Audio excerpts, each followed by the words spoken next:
What's up, Moto Buddies? Mike here from Taco Moto Co. and Baja Taco Tours. Today, going to walk you around our Shop 21 KTM 500 EXCF. This is a new bike that we just picked up. This is going to be a test platform as well as just the general shop bike. And in addition to that, this bike is going to be set up here in the next week or so and go up to Idaho and do the Ridaho route. And that's going to be Jackpot, Nevada, up to the top of Canada. And this bike will run that route. We've got a couple of guys who are going to go up and do that. That should be, I think it's nearly 2,000 miles plus or minus.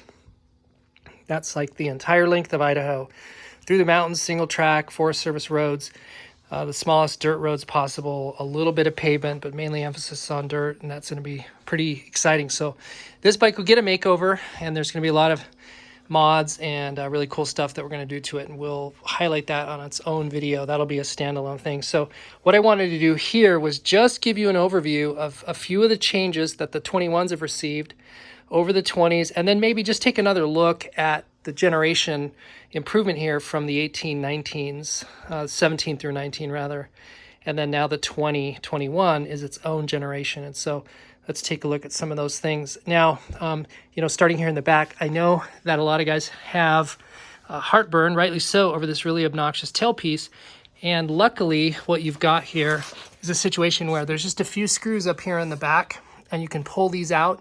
And this US piece, this US section here, comes off. And then what you're left with is a thin, kind of like the XCWF version of the tailpiece. And without these signals here, you've got just a little tidy place where you can mount like the Euro plate, license plate bracket, and eliminate this big thing. You'll get rid of your turn signals, and you can use this stock light right here. It does a good job. Now, in October, we're coming out with an all-in-one tail light assembly, and that's going to have brake, run, and turn signals in one housing. And what'll happen then is you'll remove this piece here and then replace this with our light version, and you'll get rid of the signals because they'll be now integrated into the one housing. And that's coming soon and very, very cool. We're really excited about that item.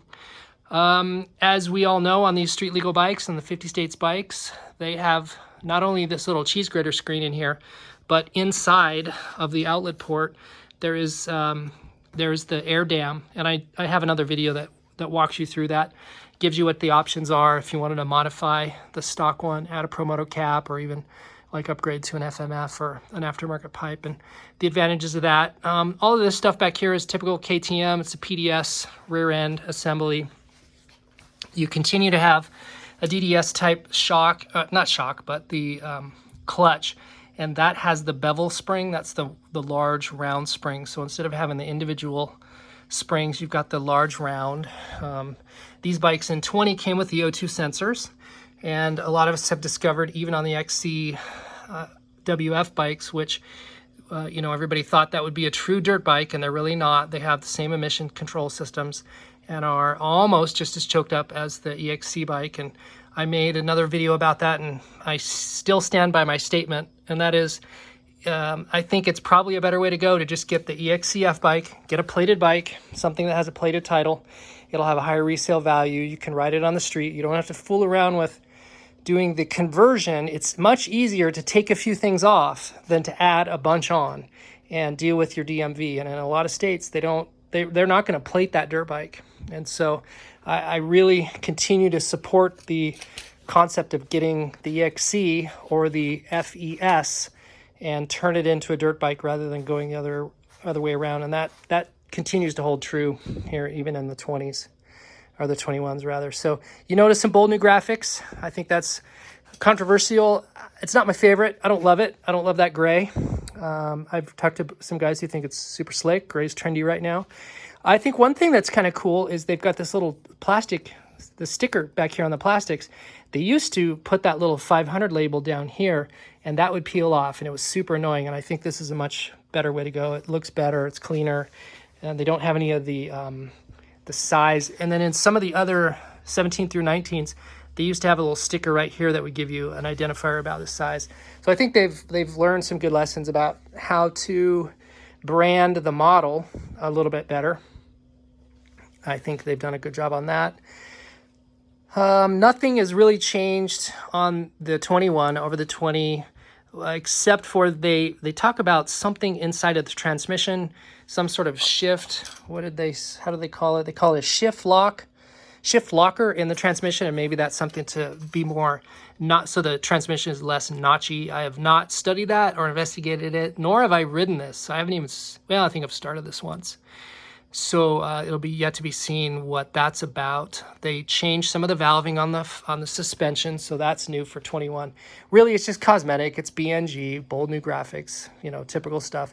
20 was the big evolutionary year model, and so 21 is not really going to get anything. 22, I think there'll be a couple of additional changes. So I think this would be my position on this bike. If you had a dealer who had a 20 holdover and was going to give you a smoking deal, go for that.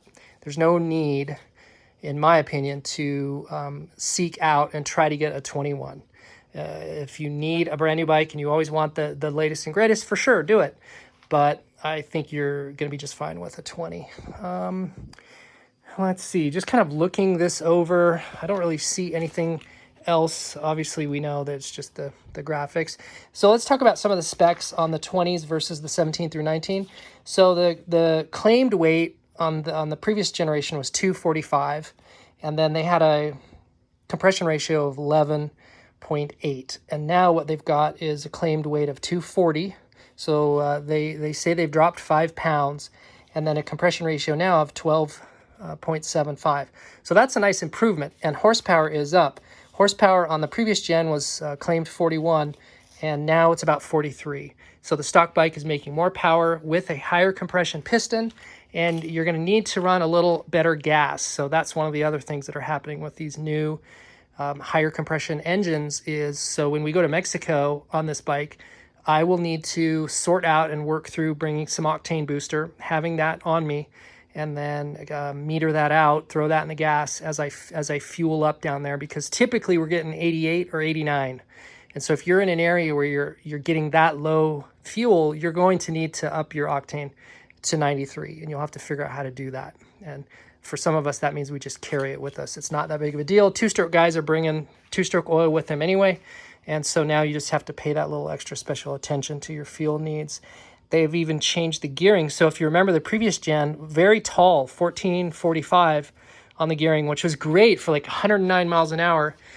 Now this is more dirt oriented. This is gearing that I would typically run on my dirt bikes, and that's going to be, now it's 1448. I think I'll go to 1449 on the rear and go to a steel sprocket. So we'll go steel back there like a Dirt Tricks or a DDC, and then up front, I think I'll leave that alone, and we'll do the Dirt Tricks dome washer and just all the classic stuff to get this bike set up for its trail use up in Idaho. Let's see, let's take a look under the seat. If you've yet to look under the seats of the new generation, they've changed it to a single bolt style for the seat, which is kind of strange. It took a little while to get used to. You've got this long, like very long bolt that goes all the way through. They did a cool thing with the relays. They moved them up here to the top. These guys used to live under the side panel here. Now they're accessible. If you ever have a problem, you've got a fan relay here, and then one of these is, I think the middle is fuel pump, and then the other is the high beam. Check your manual. It should tell you what it is. If you ever have a problem where your bike is acting up, not starting, you suspect you've got a fuel issue, you can always take, these are all the same, all these relays are the same.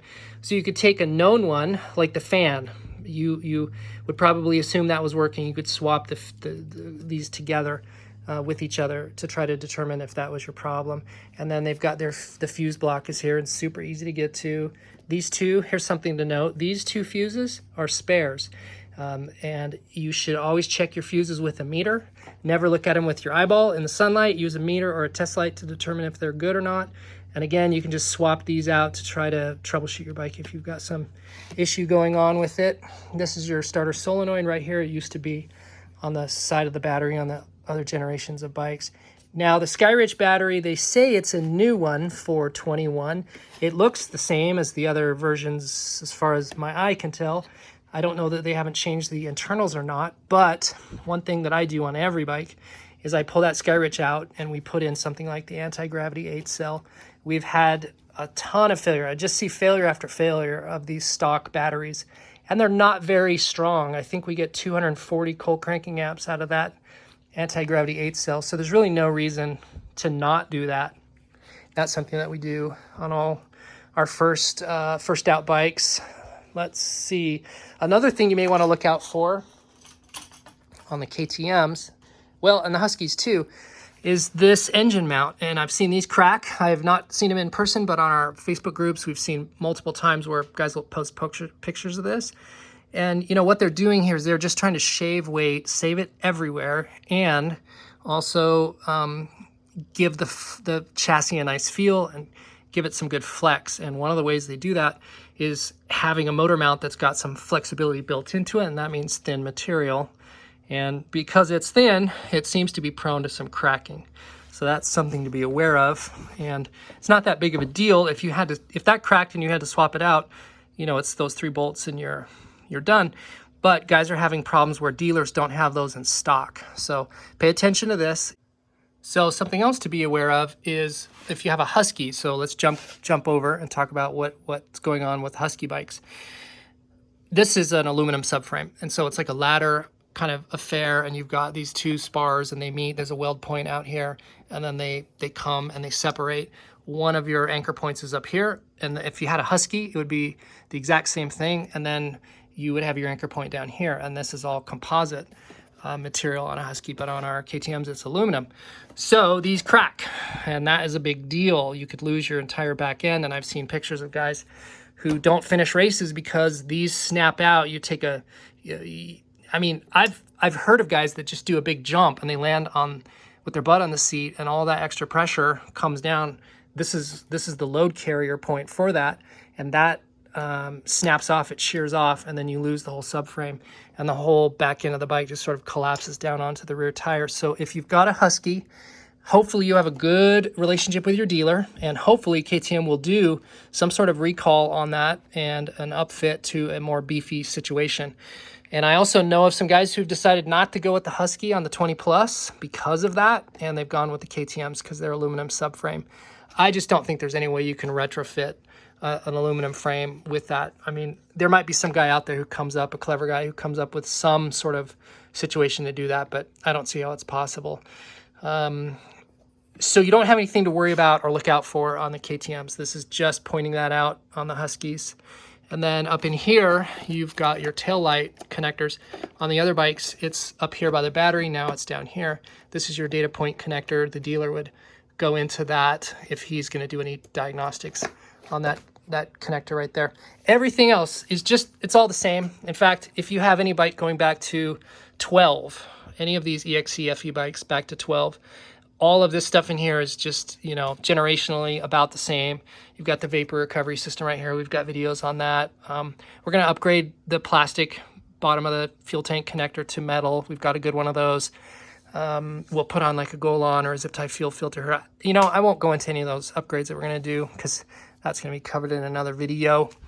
But we're super impressed. You know, KTM continues to win, you know, like best dual sport bike shootouts year after year. They're pretty much right there neck and neck, I think, with Beta all the time. I think there's an advantage to going with the KTM over the Beta for the near term anyway.